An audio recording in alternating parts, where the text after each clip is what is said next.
CNN obtained an email distributed by the White House on Saturday morning, April 14, outlining the administration's response to an alleged chemical weapons attack in Syria.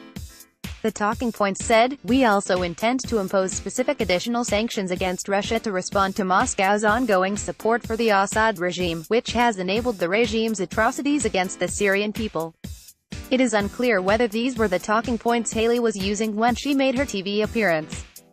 The talking points in the email included wording criticizing Russia for standing in the way of every effort the United States and our partners have taken over the past year, as well as for repeatedly undermining international efforts to pressure the Syrian regime to surrender its remaining chemical weapons stockpiles and completely destroy its program. Surrogates were told to point out that Russia used its veto power 6 times over the past year to block UN Security Council resolutions that would have held Syria accountable for using chemical weapons, and that, most egregiously, Russia took away the world's ability to attribute the chemical weapons attacks in Syria by vetoing the renewal of the UNOPCW Joint Investigative Mechanism, an impartial, independent technical body mandated to investigate responsibility for chemical weapons use in Syria. Haley announced on CBS's Face the Nation on Sunday that the U.S. Treasury Department would formalize additional sanctions on Russia the following day, but the Washington Post later reported that President Donald Trump had yet to sign off on the move. The administration's attempts to roll back Haley's Sunday comments rippled across Washington, and White House economic advisor Larry Kudlow's comment that there might have been some momentary confusion from the UN ambassador prompted a sharp rebuttal. "With all due respect, I don't get confused," Haley shot back at Kudlow on Tuesday. Two administration officials familiar with the matter said Trump changed his mind about imposing additional sanctions, and that was not communicated to Haley. One source described the matter as a communication breakdown. Sources said that when Haley made her television appearance Sunday, it was based on accurate information she'd received in a briefing from the White House. A source with knowledge of discussions said Trump wasn't happy that Haley was speaking publicly about the sanctions before he was ready. The source said Trump was also annoyed that, to his mind, Europeans weren't taking as much punitive action against Russia. Top-line talking points: Syrian strike on Friday evening. 3 chemical weapons facilities maintained by the regime of Syria were targeted by U.S., French, and British forces. "Our strikes were focused on crippling Syria's chemical weapons capabilities and deterring their further use, consistent with U.S. and our allies' policy on Syria. These CW attacks by the Syrian regime violate its obligations under Security Council Resolution 2118 and the Chemical Weapons Convention, and Assad should be held accountable. The United States has tried repeatedly to use diplomatic, economic, and political tools to stop the Assad regime's use of chemical weapons. We have sought action at the UN. We have tried imposing sanctions in partnership with the EU and other countries.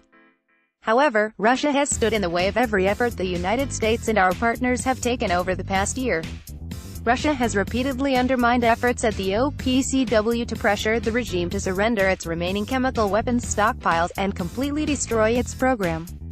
Russia has also used its veto power 6 times over the past year to block UN Security Council resolutions and prevent the regime from being held accountable for its continuous use of chemical weapons.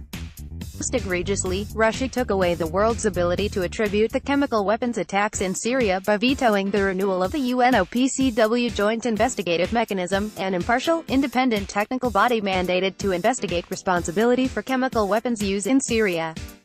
These military strikes reinforce the message President Trump sent last April when the United States struck Shahrad Air Base following a regime chemical attack that killed dozens of innocent people.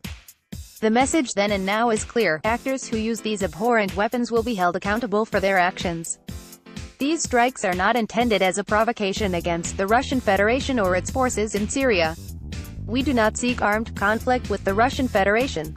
The images of dead and dying children following the Syrian regime's most recent chemical attack represent a call to action among the world's civilized nations. Countries that have the ability, but fail, to hold chemical weapons users accountable make themselves complicit in these outrages. Further, the failure to respond will not only embolden the Assad regime but also convince despots around the world that weapons of mass destruction can be used without penalty. Russia has failed to live up to its 2013 promise to ensure that Syria would never be able to use chemical weapons on its citizens again. The purpose of these recent military operations taken together with key partners is not simply to hold Assad and other Syrian regime officials accountable for these atrocities, but to degrade the regime's capability to commit them, and to deter the use of these grotesque weapons in the future by the Syrian regime. We also want to ensure that evil regimes and terrorists understand this message of deterrence. Everyone must understand that the costs of using chemical weapons will always outweigh any military or political benefits. Punishing the use of the world's most abhorrent weapons is essential to preventing their normalization. With each chemical attack that goes unpunished, the world grows progressively desensitized to their horror. If this trend continues, we can expect the increased acquisition and use of these weapons by additional states in the future, and that undermines the security of us all.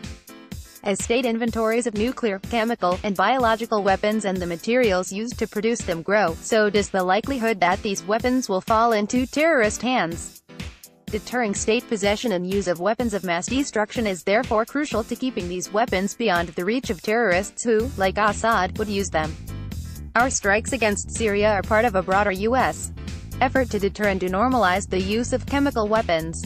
Over the last year, we have imposed hundreds of sanctions on individuals and entities complicit in chemical weapons use in Syria and in North Korea, and designated entities in Asia, the Middle East, and Africa that have helped facilitate WMD proliferation activities.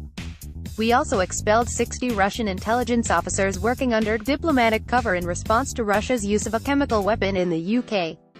In response to this attack, we have designated additional entities whose support is critical to the Assad regime's CW use. We will continue to find those aiding, abetting, or performing such crimes to call them out and prevent their illicit activities. The U.S. and its allies made efforts to minimize the risk of civilian casualties in planning and execution of these strikes. For all these reasons, these strikes were legitimate, proportionate, and justified.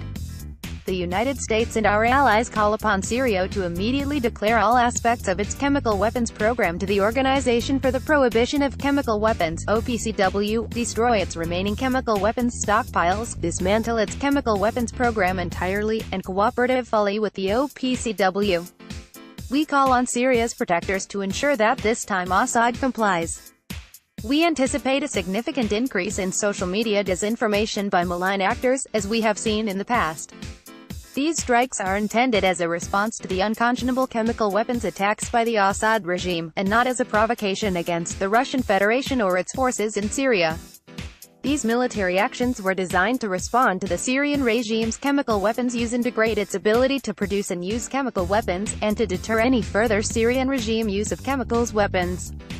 We also intend to impose specific additional sanctions against Russia to respond to Moscow's ongoing support for the Assad regime, which has enabled the regime's atrocities against the Syrian people. The message that Russia should take from our actions is that it cannot pretend to be a responsible member of the international community while supporting this odious regime. CNN's Jim Acosta, Michelle Kaczynski, Pamela Brown, Elise Labott, Kevin Lipnick and Matthew Hoy contributed to this story.